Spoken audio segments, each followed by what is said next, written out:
Welcome to the podcast for product engineers.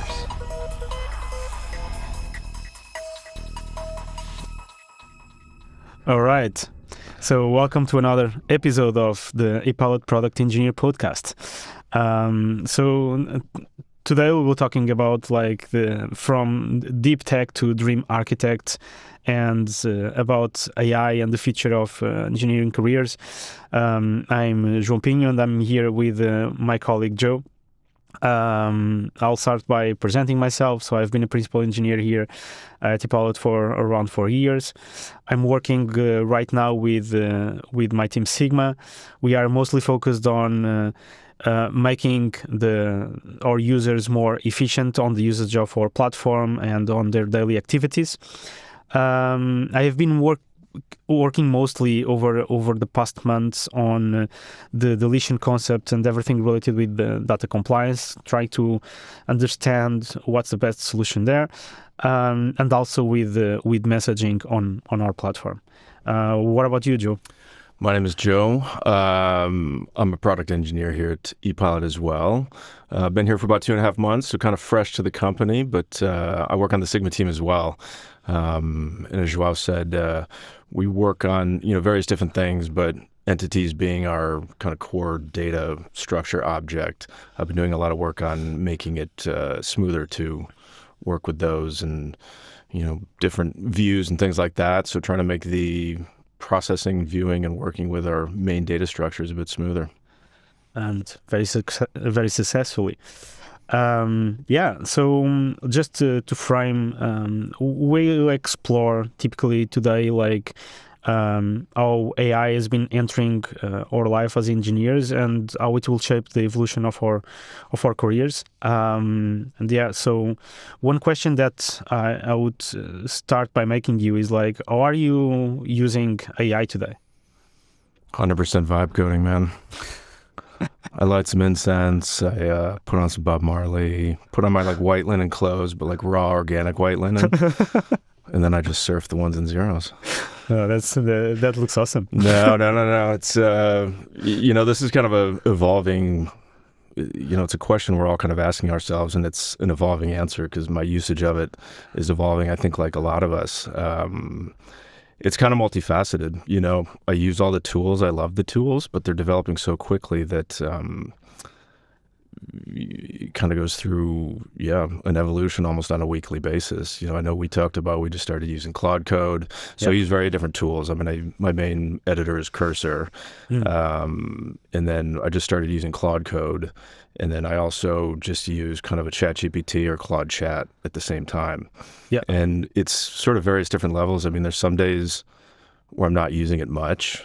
That's, lessening, because it's just more and more. But there's some days when I kind of use it more, but it's kind of a multifaceted approach. I like Cursor for the kind of tight context you can give it with certain files and things like that. Mm-hmm. And then I've just been discovering Claude Code, where it's just kind of this more powerful, broader tool. And then sometimes I'll just use ChatGPT or a Claude Chat to just to bounce ideas off of.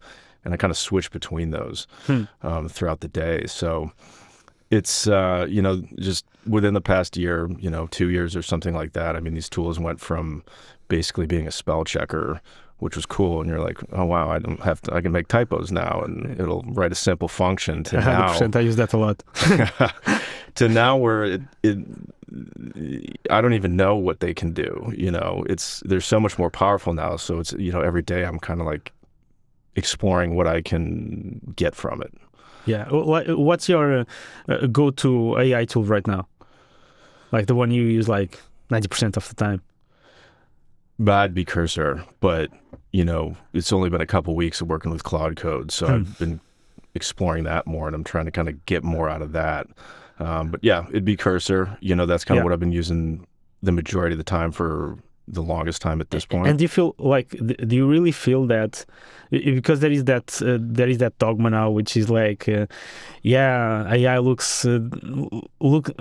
it seems it makes you productive and so on, but a really focused engineer, senior that knows what he's doing is perhaps going to still be faster than one that's also senior, but is using AI because the prompt you need to be a good prompt engineer, and then you need to give him good context, and then you need to talk a lot with him, and then you will need to wait for the reply and so on. Do you feel it really saves you a lot of time, or it's more like an assurance? It feels good to have a smarter rubber duck around. Right. I think it saves me a ton of time, but a lot of people who aren't engineers or don't know it, I mean, they think that kind of writing code is the job, right? But there's a whole bunch going on before you write the code. So does it save me time to write code? Well, the rote stuff and things like that. But, obviously one of the biggest time savers is understanding what's going on in a code base. Because, I'm new to ePilot, newish, and ePilot has a lot of repos, and it's a lot of intertwining services and things like that. And using it to just understand what's going on in a repo that, it's like I'm an engineer. I've been an engineer for a while. I know how code works. I know how architecture works and structures, things like that. But these are unique systems. So it's kind of, you're like, okay, well, where is this thing and what is that? So it saves a ton of time in just getting up to speed on what's happening in a code base. And then, in the middle part, writing the code, sure, the kind of rote stuff of, okay, I don't need to write a sorting function or anything like that anymore. I can just be like, I need a sorting function. It's on the front end, I think, the front end of that process that it saves me the most time. Yeah. And then, I use it also on the back end just to kind of go over what I did. Just almost like, code review, that sort of thing, just to kind of like double check and that kind of stuff. And I think that you hear this argument a lot where, people are kind of resisting it and they'll say, well, I can just do it faster. Yeah. Like, that might be true right now, but, the question is kind of where this is going, where does it fit into your process and things like that. Yeah. What about you?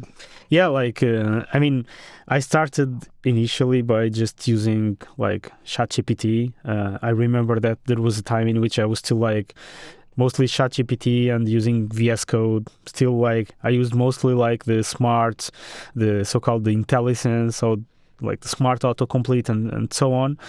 But when I changed to Cursor, I found myself most of the times doing these tabs, tab, yeah, that's it. And before, I was always annoyed with the thing I want to do a for loop or a for each, and I know the syntax, and it's I literally have to dumbly write for each every single letter, and sometimes I'll be confused what was the syntax of this, because then I would change between different languages. Then I was what was the syntax of this one, and I would make these stupid typos, and I was just how does this deliver business value? I'm just here losing time on meaningless things.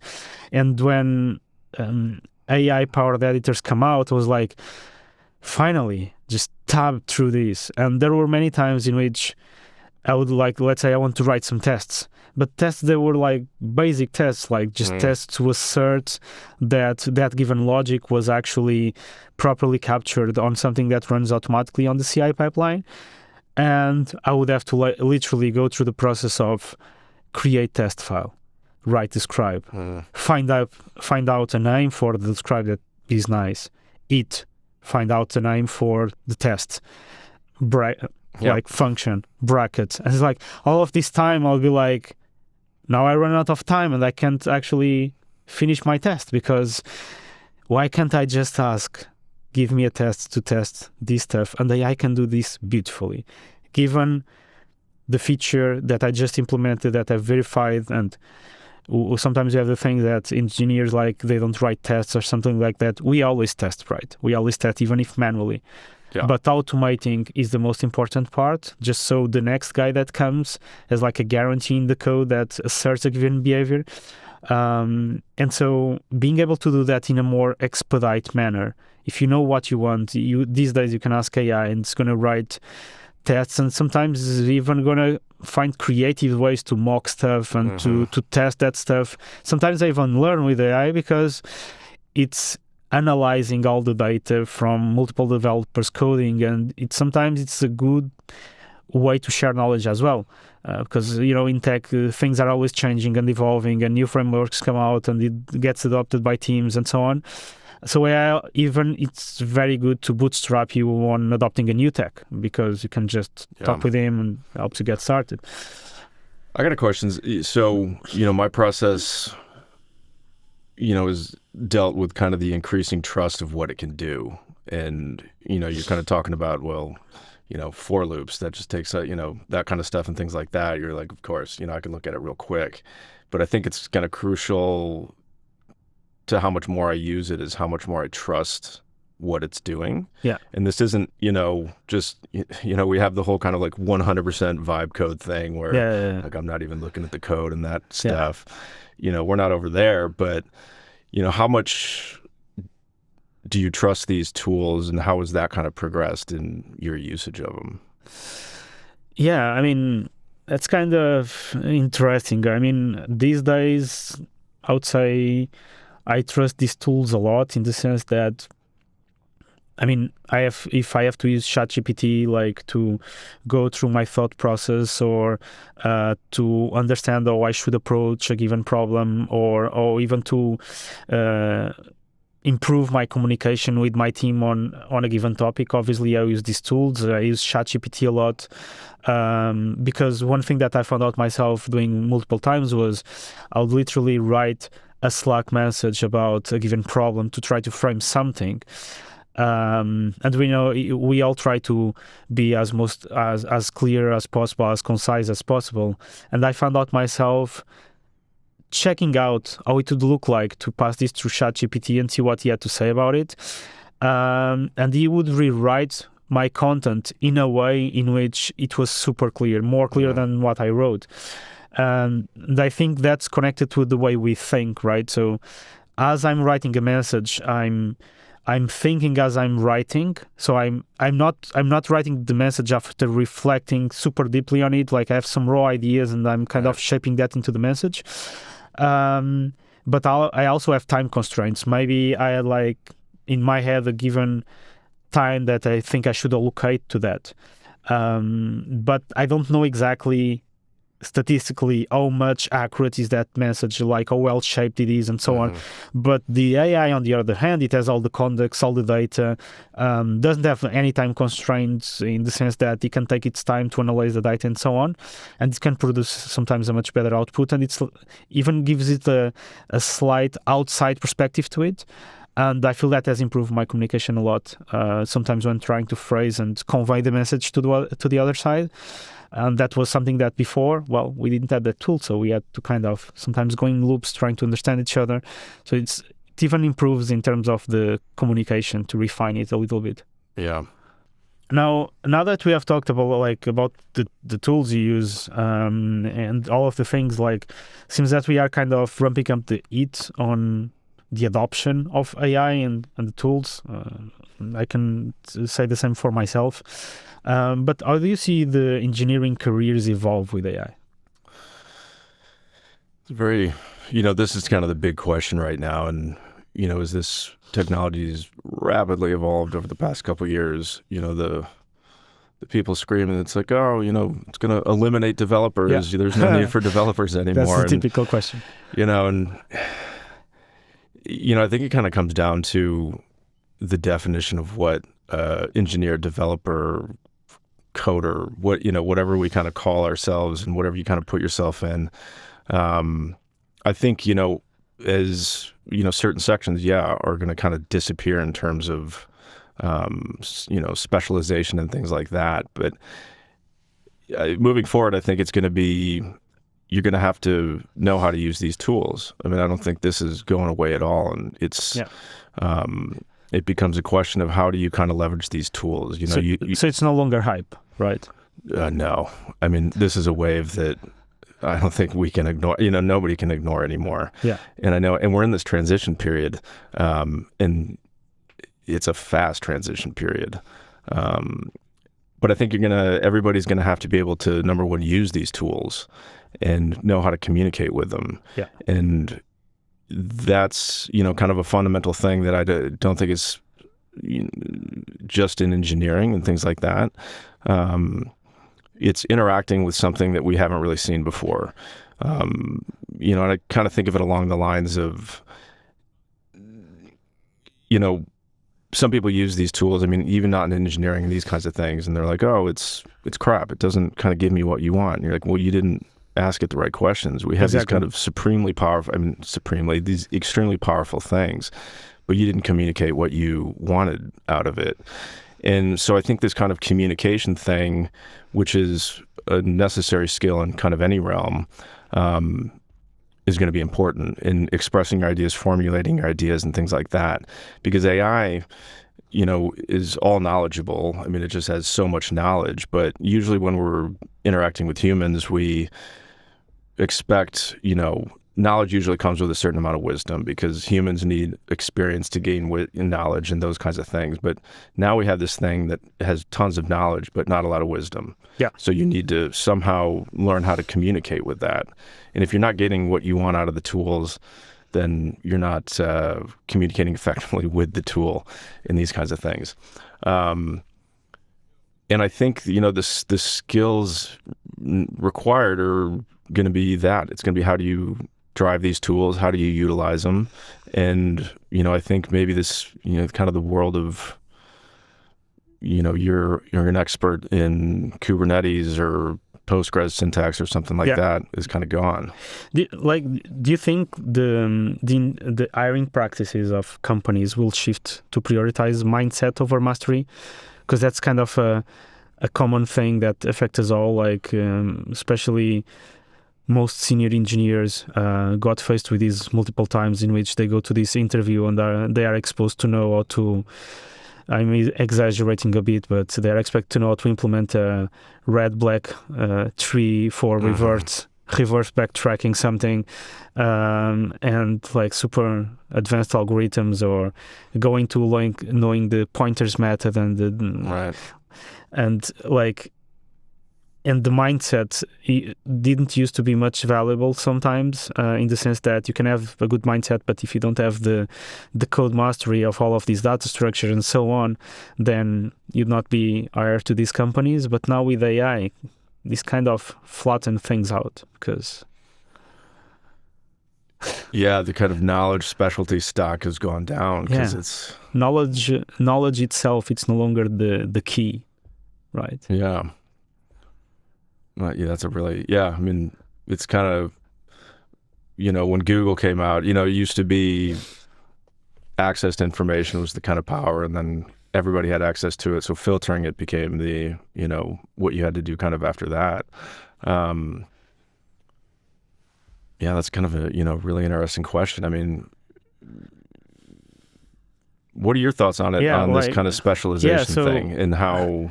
I think knowledge now is a commodity, in the sense that one thing I believe we'll observe a lot in the coming 5 years, and it's not that long, it's going to pass fast. We'll see many junior to mid-level engineers leapfrog senior engineers that don't adopt these AI tools properly, because before they had the commodity of just staying I'm all knowledgeable about PostgreSQL and how to optimize and so on. But now, so does a junior engineer, because you can just ask the questions given a problem. Like a query is slow and so on. You can just take the query execution plan, take the database structure, take some metrics, feed all of that into AI, boom, you have a super expert there. For you just have to go click the right buttons, and the junior engineer can figure out that part, and then it's there. Yeah, it's this kind of these junior, mid-level, senior designations. Where are they going to kind of go? Because the way I've kind of thought about it is, we have experience in this realm. And the kind of wisdom thing I was talking about before, you kind of see things that aren't there because you've seen them before. But, if you gave me the best contractor, architecture builder team in the world and said, okay, go build a building, go build a skyscraper, even if I got the top-notch talent, I don't really know how to build a skyscraper. So in this kind of juniors now have access to all these tools, how do you think juniors are going to get that kind of like senior wisdom? Because I mean, this is a question I've thought about, because where does that kind of go? I mean, I think they will learn much faster, and because everybody has access to these tools and to this knowledge, I think we'll experience a shift and a reset of our careers as engineers. So I think the typical front-end, back-end engineer, very specialized, very segmented, that will kind of fade. And we'll start having more and more product engineers, which are valuable for their capabilities of framing a problem, communicating, delivering that, and how does that affect the business outcomes? Or like, what do they have on their track record in terms of the outcomes they help the companies they work for achieve? Where did they deliver customer value, and how? And you will also, so this is the shift. We'll see engineers shift more towards these roles in which they are more like solution designers and collaborators with coding skills, obviously.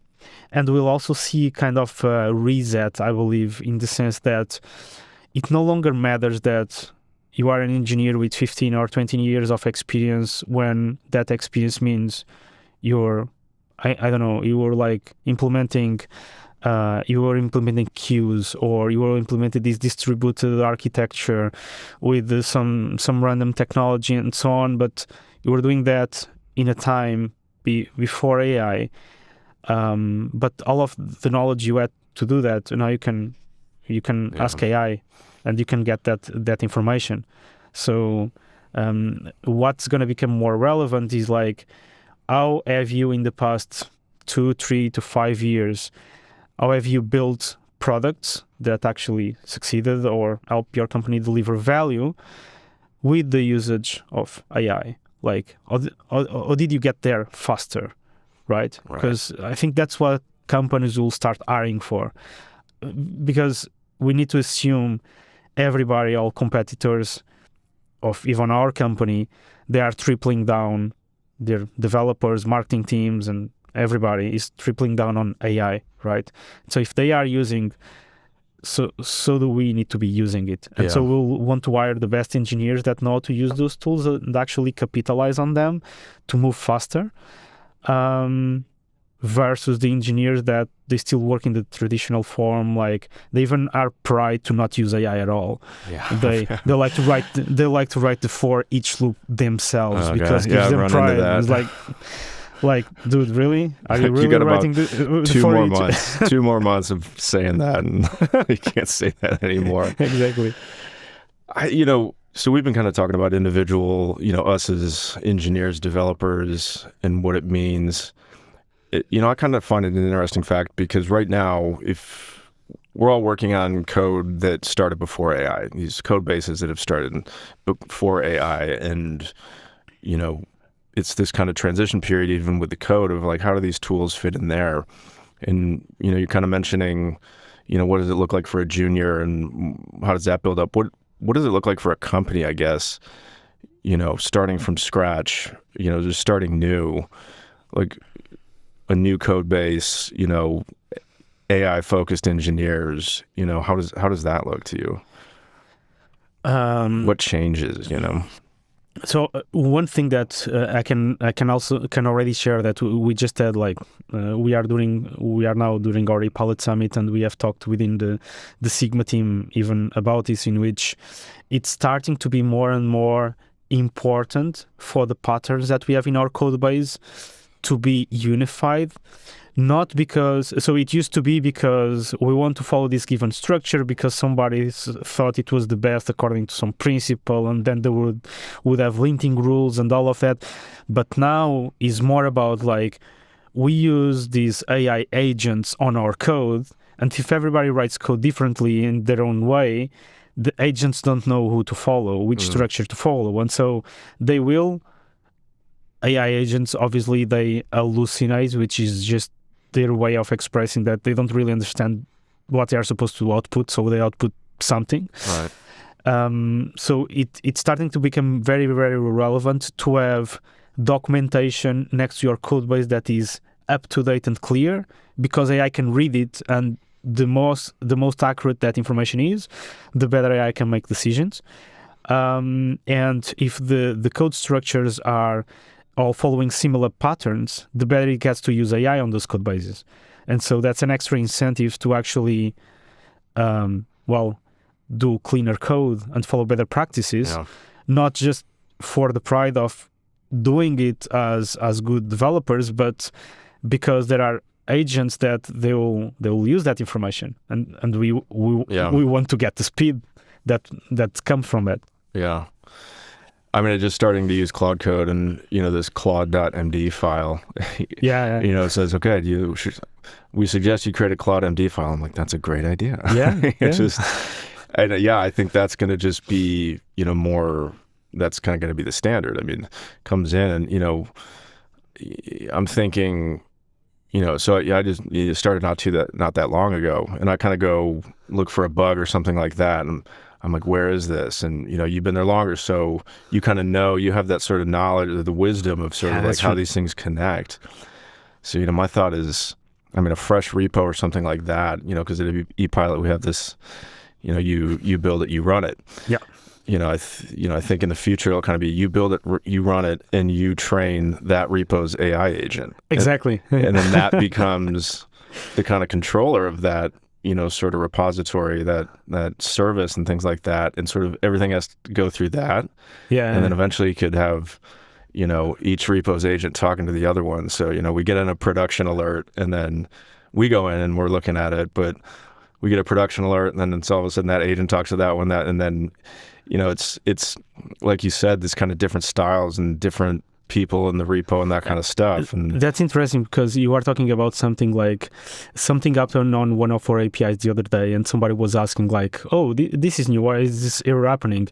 And I had actually done a change recently on one of those APIs, and I wasn't sure if I was the cause of it. Like, it kind of worked, so I was not super concerned. But the thing is, I shared on that thread that I recently did some changes on a related service, and that may be the cause. The thing is, when we get these AI agents to talk with each other and connected with our alerts production channel, actually we can have a direct response. If I'm out on vacations, the agent would directly tell me, or tell the incident manager, hey, look, there has been these changes related with what you are seeing on these 3 repos on these given APIs, so you perhaps want to check these commits from these people. Yeah. Right. So that's knowledge that normally you have somebody like sharing that, but that's no longer something that enables you to hold the value, in the sense that can also be automated. Yeah. That can also be configured so that the knowledge doesn't become a silo. Yeah. Because the information is there. It's just this, I think it's an interesting time, and it's an interesting time for us in anybody in the kind of realm right now of figuring out how these tools kind of fit into what already exists and what we're already doing, and build around them. Yeah. Kind of start using now that it's building time. Yeah. Because I mean, like we talked about, I mean, there's just the whole AI is going to replace all developers, and they're not necessary anymore, and this kind of, and maybe that will be true someday, but I don't think it is. I think it's an incredibly interesting and powerful time to use these tools for this kind of stuff. Yeah. We know how the whole thing works, and it's not about, keeping our knowledge or things like that, but how does this fit into already complex systems, and how does it save time, and those kinds of things. Yeah. This is a great topic. So and now just as a wrap up, what would be your key takeaway from this session to our listeners? AI is not going away. This is a fundamental technology that you don't really have a choice anymore in using or adapting to. And the more you can do it proactively and to the benefit of you and the company and, you know, efficiency, you got to. This isn't going away. How about you? Yeah, I agree with what you said. And like my takeaway is something that resonates a lot with me, something that I think many times is like, now we have infinite knowledge, sort of saying, and now the actual ability to frame the problem, it has become the new superpower. That's literally now the one thing that makes you stand apart from an AI agent. The ability to frame the problem, something that still needs your input to understand. Still. Frame the problem, and communicate it, whether it's to a human, which is always valuable, or to an AI. Yeah. Soft skills. Well, soft intellectual skills. Exactly, soft skills. All right, and that's a wrap. Thanks so much for listening. It's been a pleasure, brother. Yeah, you too. You've been listening to the podcast for product engineers. Don't forget to subscribe and join us next time.